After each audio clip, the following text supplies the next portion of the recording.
Hi all. आज आपण goods, stock आणि इन्व्हेंटरी रिलेटेड ॲडजस्टमेंट बघणार आहोत. जेव्हा तुम्ही फायनलायझेशन करतात, त्यावेळेस हे ॲडजस्टमेंट खूप महत्त्वाचे असतात. तुमचा balance sheet, profit and loss account, trading account कसं इफेक्ट होतं ना, ते त्याच्यावरून कळतं. एक गोष्ट मी विसरून जाईल, ती म्हणून मी आधीच बोलते तुमच्याशी. तुम्हाला जर अकाउंट्स रिलेटेड कुठली एक कन्सेप्ट हवी असेल, तर ती मला कमेंटमध्ये कळवा. म्हणजे मी नेक्स्ट व्हिडिओ त्या कन्सेप्टवरती बनवेल. आता घेऊया फर्स्ट ॲडजस्टमेंट घेऊया. Goods withdrawn for personal use ₹2000. आता ह्या केसमध्ये काय झालेलं आहे, गुड्स विथड्रॉन केलेत आणि ते कशासाठी केलेत, तर पर्सनल यूजसाठी केलेत. म्हणजे स्वतःच्या स्वखर्चासाठी केलेले आहेत. आता आपण कॅश विथड्रॉन तर पाहिली होती, पण आता गुड्स विथड्रॉन केलेले आहेत ह्या केसमध्ये. तर आता एंट्री कशी होणार आहे समजून घ्या. जर्नल एंट्री कशी होणार? पहिल्यांदा डेबिट आपण देणार ड्रॉइंग्सला. ड्रॉइंग्स अकाउंटला डेबिट येणार, कारण आपण ओनरनी स्वतः ते काढून घेतलेले आहेत त्याच्यातून. तर ड्रॉइंग्स हे पर्सनल अकाउंट आहे आणि पर्सनल अकाउंटचा रूल डेबिट द रिसीव्हर या रूल प्रमाणे आपण ड्रॉइंग्सला डेबिट देणार. आणि क्रेडिट कशाला देणार? तर क्रेडिट व्हॉट रिअल गुड्स हे आपला रिअल आहे. रिअल अकाउंटचा रूल सांगतो क्रेडिट व्हॉट गोज आउट, म्हणून पर्चेसेस मधनं आपण ते लेस करणार. आता इफेक्ट्स लक्षात घ्या. जेव्हा तुम्ही बॅलन्स शीट बनवता, तेव्हा कॅपिटल अकाउंट, ओनर्सचं कॅपिटल अकाउंट जे असतं त्याच्यामध्ये त्यांनी इंट्रोड्यूस केलं तर ऍड होत जातं आणि ड्रॉइंग्स असतं ना, ते त्यातून लेस होत जातं, कारण ते विथड्रॉवल असतं त्याचं एक प्रकारे कॅपिटलचं. म्हणून ते ड्रॉइंग्स हे आपले वाढणार आणि ते वाढलेली फिगर आपण ती कॅपिटलमधनं लेस करणार. म्हणजे कॅपिटल आपलं लेस होणार. ओव्हरऑल आपल्या लायबिलिटीज लेस होणार. म्हणजे ड्रॉइंग्स जेव्हा तुमचं वाढतं, त्यावेळेस तुमच्या लायबिलिटीज ह्या कमी होतात. सेकंड इफेक्ट लक्षात घ्या. ट्रेडिंग अकाउंटला आपण पर्चेसेस दाखवतो. तर पर्चेसेस ही आपली जी ग्रॉस अमाउंट असते, तर त्यातून हे कमी होणार. कमी होणार म्हणजे आपण त्यातून लेस करणार. लेस करणार म्हणजे आपले एक्सपेन्सेस थोडक्यामध्ये ट्रेडिंग अकाउंट मधनं कमी होणार. म्हणजे आपला थोडक्यामध्ये यामध्ये ग्रॉस प्रॉफिट हा तीच एंट्री दिलेली आहे. ड्रॉइंग्स अकाउंट डेबिट आणि क्रेडिट टू परचेसेस अकाउंट. दुसरी गोष्ट लक्षात ठेवा महत्वाची, कॅश आणि बँकला या केसमध्ये इफेक्ट येणार नाही. नेक्स्ट एंट्री बघू. Goods given as a charity. Charity म्हणजे काय? तर तुम्ही डोनेशन दिलं एक प्रकारचं. एखाद्या ट्रस्टला तुम्ही एक प्रकारे कॅश देण्याच्या ऐवजी आता तुम्ही गुड्स दिले. समजा तुमचा पेनचा बिझनेस आहे, म्हणजे स्टेशनरी मटेरियल तुम्ही हे करता, मॅन्युफॅक्चरिंग करता. तर तुम्ही काय केलं, कॅश देण्याच्या ऐवजी त्या इन्स्टिट्यूटला, त्या ट्रस्टला पेन तुम्ही ॲज अ डोनेशन म्हणून दिले. आता एंट्री लक्षात घ्या. एंट्री काय येणार, तर तुमचे चॅरिटी हा एक प्रकारचा इनडायरेक्टली बिझनेसचा खर्च आहे. तर मग चॅरिटी हा खर्च आहे म्हटल्यावरती नॉमिनल अकाउंटच्या रूल प्रमाणे debit all expenses and losses म्हणून चॅरिटीला डेबिट येणार. आता क्रेडिट कशाला येणार ते लक्षात घ्या. आता समजा तुमचा जर तुम्ही हे पेन तुम्ही विकत घेऊन केले असतील, तर तुमच्या पर्चेसेस मधनं ते मायनस होणार. मग ह्या केसमध्ये हे विकत घेऊन केलेले होते पर्चेसेस, म्हणून हे पर्चेसेस मधनं तुमच्या मायनस झाले. किंवा जर तुम्ही मॅन्युफॅक्चरिंग करत असताल, तर मॅन्युफॅक्चरिंग मधनं ते मायनसच होतील तुमच्या. तर पर्चेस मधनं मायनस होतील म्हणजे काय? तर तुमच्या पर्चेसचं जी टोटल अमाउंट आहे त्यातून ते लेस होतील. आणि एक प्रकारे काय होईल, तर तुमचं ट्रेडिंग अकाउंटला जो ग्रॉस प्रॉफिट दिसतो ना, तो कमी होईल. पण प्रॉफिट अँड लॉस अकाउंटला जो नेट प्रॉफिट दिसेल, असतो तो वाढेल. चॅरिटी एक्सपेन्सेस त्यामध्ये ऍड होतील.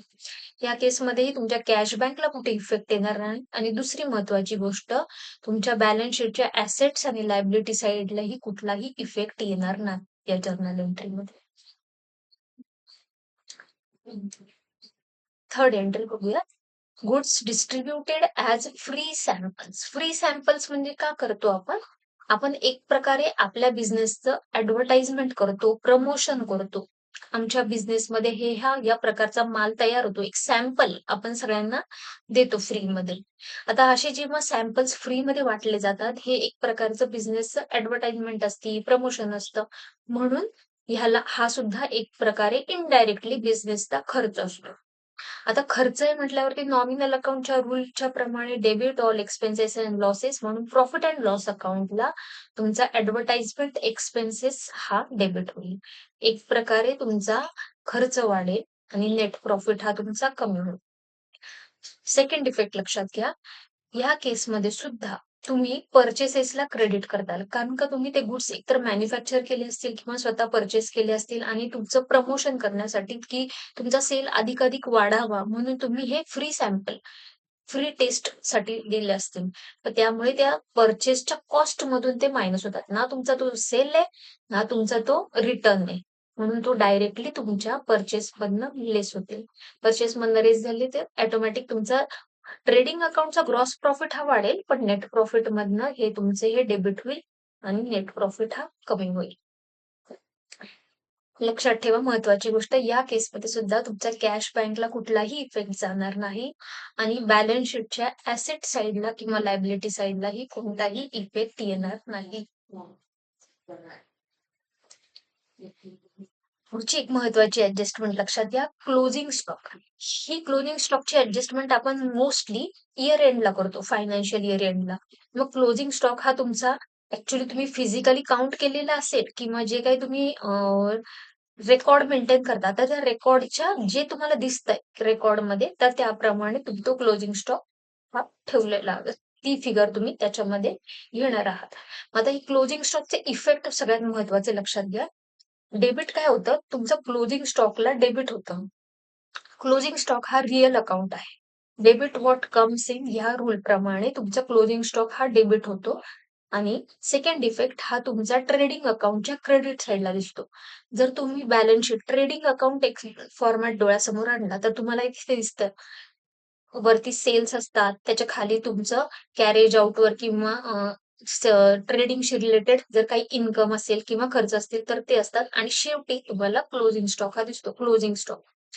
तर हा ट्रेडिंग अकाउंटचा क्लोजिंग स्टॉक जो आहे तिथे एक इफेक्ट येईल आणि सेकंड इफेक्ट तुमच्या बॅलन्स शीटला under that assets, under that current assets आणि अंडर दॅट क्लोजिंग स्टॉक किंवा स्टॉक इन ट्रेड तुम्हाला हा दिसेल. लक्षात ठेवा, क्लोजिंग स्टॉकचे ऍडजस्टमेंट हा कॅश आणि बँकला कुठलाही इफेक्ट जात नाही. पुढची ऍडजस्टमेंट बघू. Opening stock at the beginning. Opening stock हा ऍट द बिगिनिंग आपण ऍडजस्ट करतोय. तर जर तुम्ही टॅली सॉफ्टवेअर वापरत असाल तर तुम्ही ओपनिंग स्टॉक हा नेहमी डायरेक्टली तुमच्या ट्रायल बॅलन्सच्या किंवा ओपनिंगच्या फिगर्स तुम्ही लिहिता लेजर्सच्या, त्यावेळेस तुम्हाला मेन्शन करावं लागतं. तर याची इफेक्ट लक्षात घ्या. ओपनिंग स्टॉक हा नेहमी ट्रेडिंग अकाउंटच्या डेबिट साइडला एक इफेक्ट जातो त्याचा आणि सेकंड इफेक्ट हा तुमचा जो क्लोजिंग स्टॉक असतो, तो क्लोजिंग स्टॉक मधनं हा ओपनिंग स्टॉक मायनस होतो. मग आता लक्षात घ्या इफेक्ट कसे येतील. तर तुमचा फर्स्ट इफेक्ट हा ट्रेडिंग अकाउंटच्या डेबिट साइडला सगळ्यात वरती म्हणजे परचेसेसच्याही वरती तुम्हाला त्या फॉर्मॅटमध्ये दिसेल ओपनिंग स्टॉक हा लिहिलेला असतो. आणि सेकंड इफेक्ट हा तुमच्या बॅलन्स शीटला जो तुम्ही क्लोजिंग स्टॉक लिहिला त्यातून ओपनिंग स्टॉक मायनस करून नेट स्टॉक जो क्लोजिंग स्टॉक ऍक्च्युअली या वर्षाचा आहे तो मेन्शन केलेला असतो. तर तुम्ही टॅली सॉफ्टवेअर यूज करत असाल तर हे ऑटोमॅटिकली याच्यामध्ये या एंट्रीज होतात. पण मी तुम्हाला बॅकग्राऊंडला त्याचे कसे इफेक्ट फायनान्शियल्स वर होतात ते सांगितलं. याही केसमध्ये तुमच्या कॅश आणि बँक बॅलन्स कुठेही अफेक्ट होत नाही. जर तुम्हाला या एंट्रीज आवडल्या असतील तर चॅनलला सबस्क्राईब करा, लाईक करा आणि जर फ्रेंड्स बरोबर शेअर करा. नेक्स्ट व्हिडिओमध्ये आपण कॅपिटल ड्रॉइंग्स आणि लोन रिलेटेड फायनान्शियल ऍडजस्टमेंट्स आणि इफेक्ट्स त्यांचे समजून घेणार आहोत. नेक्स्ट व्हिडिओमध्ये भेटूया. Thank you.